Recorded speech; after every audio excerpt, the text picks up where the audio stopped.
ಫಿರೋಜ್ಪುರದಲ್ಲಿ ವಿದ್ಯುತ್ ಬಂದ್ ಮಾಡಿ ಡ್ರಿಲ್ ಮಾಡಲಾಗಿದೆ. ರಾತ್ರಿ 30 ನಿಮಿಷಗಳ ಬ್ಲಾಕ್ಔಟ್ ಪೂರ್ವಾಭ್ಯಾಸವನ್ನ ಮಾಡಲಾಗಿದೆ.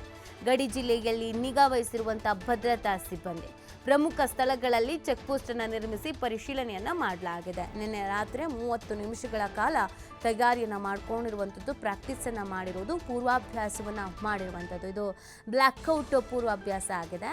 ಅದರ ಜೊತೆಗೆ ಗಡಿ ಜಿಲ್ಲೆಯಲ್ಲಿ ನಿಗಾ ವಹಿಸುವಂತಹ ಭದ್ರತಾ ಸಿಬ್ಬಂದಿ ಪ್ರಮುಖ ಸ್ಥಳಗಳಲ್ಲಿ ಚೆಕ್ ಪೋಸ್ಟ್ ಅನ್ನು ಕೂಡ ನಿರ್ಮಾಣ ಮಾಡಲಾಗಿದೆ. ರಾತ್ರಿ 30 ನಿಮಿಷಗಳ ಬ್ಲಾಕ್ಔಟ್ ಪೂರ್ವಾಭ್ಯಾಸವನ್ನ ಮಾಡಲಾಗಿದೆ. ಸುಮಾರು ಅಲ್ಲಿನ ಸ್ಥಳೀಯ ನಾಗರಿಕರಿಗೆಲ್ಲ ಸೂಚನೆಯನ್ನು ನೀಡಲಾಗಿತ್ತು. ಇಂಥದ್ದೊಂದು ಪ್ರಾಕ್ಟೀಸನ್ನು ಮಾಡಲಾಗುತ್ತೆ, ಸಹಕಾರವನ್ನು ಮಾಡಬೇಕು ಅಂತ ನೀವು ದೃಶ್ಯದಲ್ಲಿ ಗಮನಿಸ್ತಾ ಇದ್ದೀರಾ. ಹಾಗೆಯೇ ಚೆಕ್ ಪೋಸ್ಟ್ಗಳನ್ನು ಕೂಡ ನಿರ್ಮಿಸಲಾಗಿದೆ. ಗಡಿ ಭಾಗದಲ್ಲಿ ಯಾವುದೇ ವೆಹಿಕಲ್ಸ್ಗಳು ಬಂದರೂ ಕೂಡ ಚೆಕ್ ಮಾಡಿಯೇ ಬಿಡಲಾಗ್ತಾಗಿದೆ.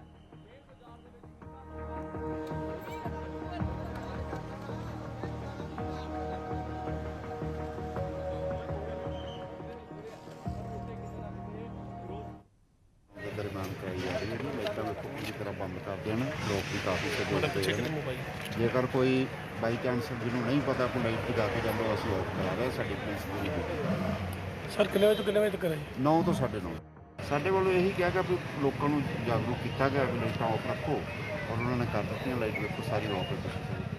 9 तो 9:30 के दरम्यान कराई जा रही है। लाइटा वेखो पूरी